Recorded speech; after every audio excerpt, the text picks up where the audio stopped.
Let's jump into something pretty epic today. Ready when you are. We're going to be looking at a fight. Okay. A clash, really. All right. That shook up the boxing world. I'm talking about Joshua versus Klitschko. Ah, a classic. If you're a boxing fan, you know this one. If you're not, Still worth a look. you've probably heard the names. But we're going deeper. We're going beyond just who won and lost. Right. Because this fight, it wasn't just about those two guys in the ring. Exactly. It was almost like, ugh. The changing of the guard. Yeah, like a whole era of boxing was on the line. So, for this deep dive, we're going to break down the styles, The strategies. the turning points. And what it all means for the future of the sport. So we've got Joshua. The young, rising star, powerhouse puncher. Right, and then Klitschko, The veteran.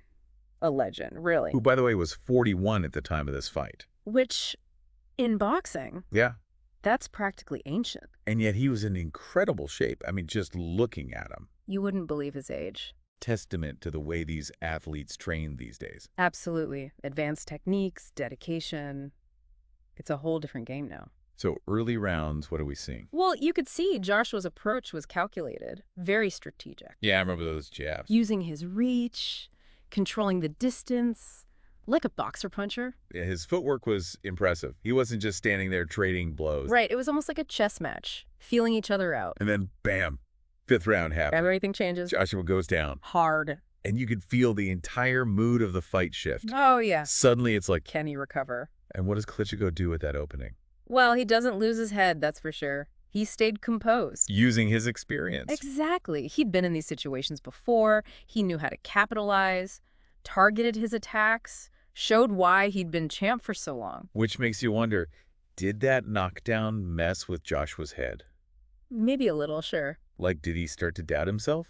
It's possible, but what matters is how he came back. Adapted.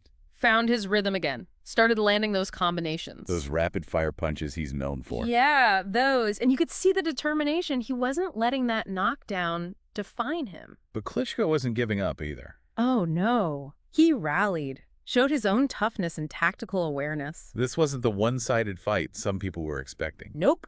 Klitschko was in it to win it, Yeah. even going after the body, trying to wear Joshua down. A classic veteran move, right? Absolutely. A reminder that boxing is more than just brute force. It's about strategy, endurance. Which brings us back to the big question.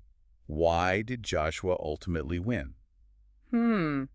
That's a tough one. Was it just youth and power? Well, those played a part, sure.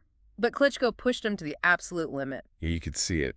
Both guys were exhausted. It was a war of attrition. So maybe it suggests that modern boxing, it takes more than just one thing. Right. It's this blend of physicality, strategy, and pure mental toughness, no matter how old you are. And this fight, it felt like, well, you said it earlier, like a passing of the torch.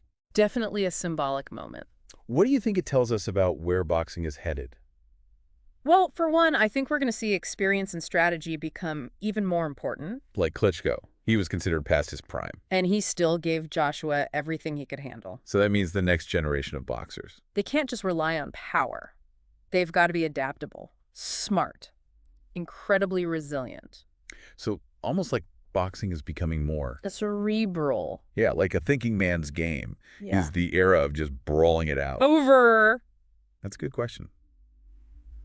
And something for all of you to think about. Thanks for joining us for this deep dive. It was a good one. Yeah, it was. See you next time. Looking forward to it.